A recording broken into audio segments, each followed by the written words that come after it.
AM 560 The Answer online at 560theanswer.com, on the AM 560 mobile app, on your Alexa-powered smart speaker, and on TuneIn, iHeart, and on Odyssey. This is Chicago's Morning Answer with Dan Proft and Amy Jacobson on AM 560 The Answer.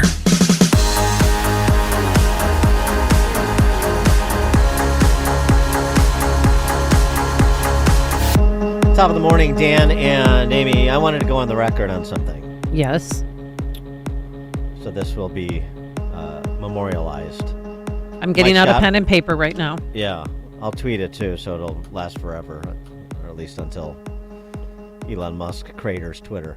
Mike Scott was reporting on LeBron James passing Kareem as the NBA's all-time scoring leader. Right. Happened in the third quarter last night. LeBron is to Michael what Emmitt Smith was to Walter Payton.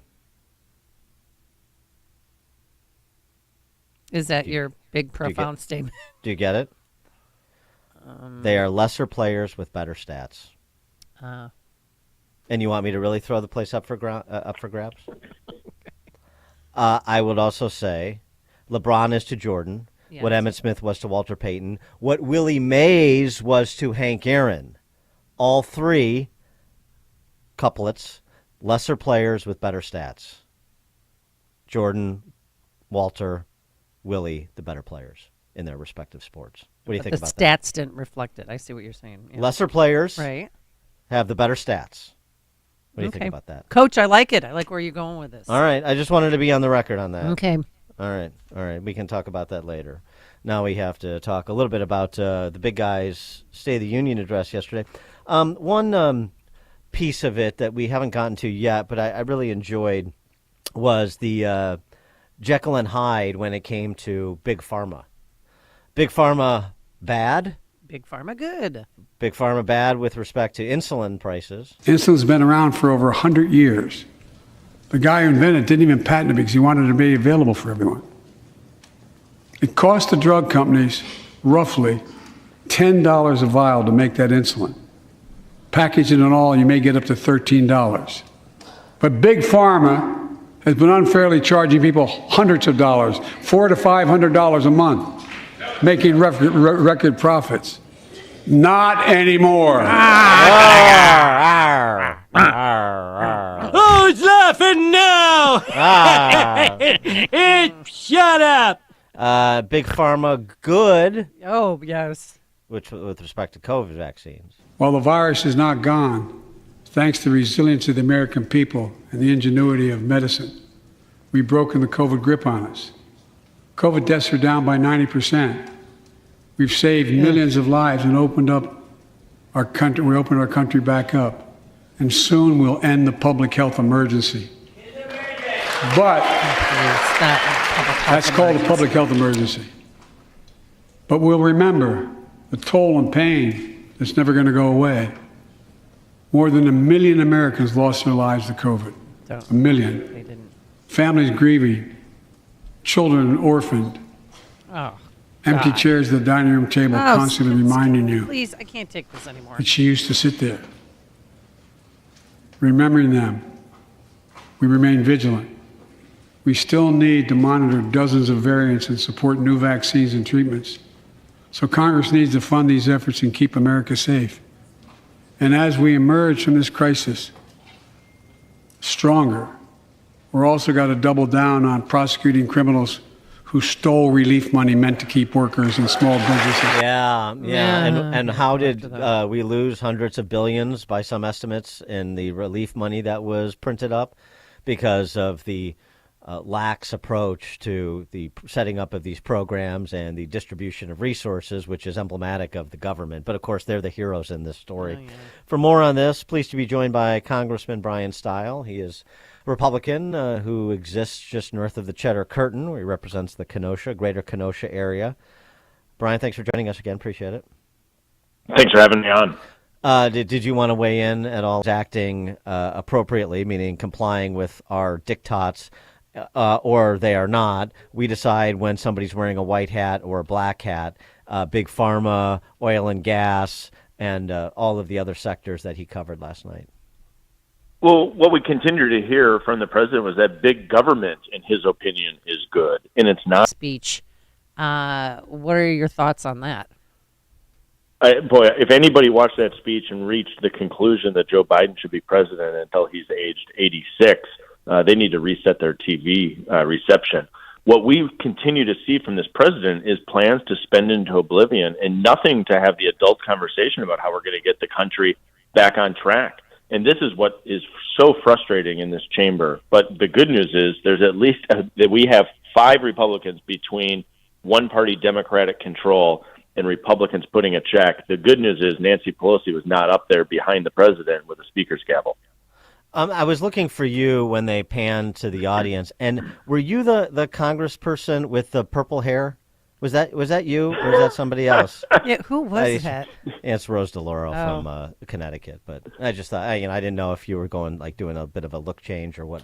All right, so on the State of the Union address, so this back and forth that occurred between the rank and file in the House Republican caucus and the president when he suggested that, which you see in mailers every cycle, by the way, going back to, I don't know, when Newt Gingrich was speaker, that Republicans want to cut Medicare and Social Security. You know that will play out again over the next 2 years. They're going to keep saying that regardless of what the truth is. So what's the House Republican approach on those topics where they try to scare seniors?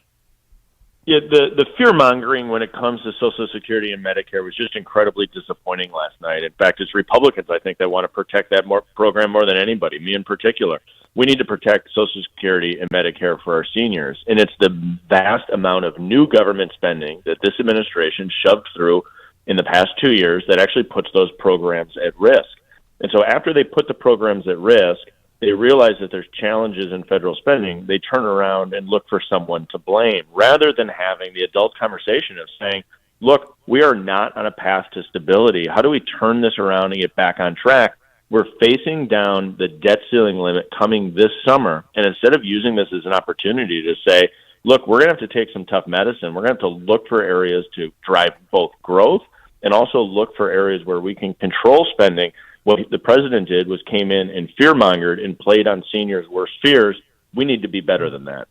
And what about immigration? I mean, he talked about, fentanyl killing 70,000 a year, and that so far they've confiscated 23,000 pounds, but there's no plan.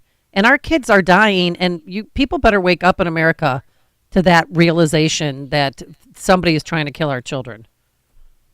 The president wants to ignore the fact that the U.S.-Mexico border is unsecure because of this president's policies.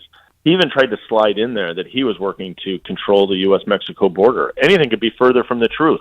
He has effectively announced globally that the U.S.-Mexico border is unsecure, has allowed individuals engaged in human trafficking to run rampant, and is one of the major drivers of this fentanyl crisis. We need to secure the border, and the president's failure to bring forward a plan to do that or to allow Republicans in the House to do that is really one of the biggest challenges we face as a country. I mean, what do you anticipate, if anything, happening over the next 2 years legislatively? I mean, is there any matter that was covered yesterday where there are potential deals to be made that advance the interests of conservative reformers rather than the big government set? We're going to have to, and there's going to be a handful of must-pass pieces of legislation. The first one coming down the pipe is we are going to have to address the fact that we are going to hit the debt ceiling due to runaway spending this summer. This is the opportunity to actually put in place controls to get ourselves back on a path to stability. The president refused to even address what is probably the biggest elephant in the room, and that's the debt ceiling that we will hit in the coming months. Today, there are Twitter execs on the Hill before Jim Comer's committee, and a report out this morning, statement from him, House Oversight this morning, is that Twitter colluded with feds to suppress embarrassing Biden stories even before the laptop. That we may be, ostensibly with Elon Musk's help, we may be uncovering more federal law enforcement, more examples of federal law enforcement sort of putting their finger on big tech companies to suppress information. What are House Republicans going to do about this, where when you have Biden and Democrats sort of just demagoguing around big tech, talking about users' private information and so on and so forth, but avoiding addressing the real controversies in terms of how these social media platforms operate. Yeah, I'm really looking forward to this hearing today. And what it was going to make is a statement to the American people that government accountability has returned to Capitol Hill now that Republicans have taken the Speaker's gavel back in the House. And so what we're going to do is dig into this today. I think we're going to see a ton of facts come out. And then from there, let's drive forward the solutions that we know are ultimately needed, especially as it relates to the politicization of much of our nation's largest companies. And so this hearing, a handful of other hearings, is the start of government accountability led by Republicans in the House. Sarah Sanders, in her response, talked about the divide in America between basically common sense and crazy. That necessarily implicates a lot of moral issues. And I wonder where you and your colleagues are going to be on some of these cultural issues that were just touched upon very lightly by the president last night, which was sort of interesting, sort of a minute devoted to abortion and LGBTQ rights or privileges, probably a better description. But it's happening at the state. These issues are being litigated at the state level throughout the country. So where House Republicans have to be somewhere on these issues. Yeah, it depends. Obviously, as we go through each and every one of these issues, are going to have a little bit of a different play. But as I often talk in the state of Wisconsin, just north of the Cheddar reference, this is so much of the importance of our local elections.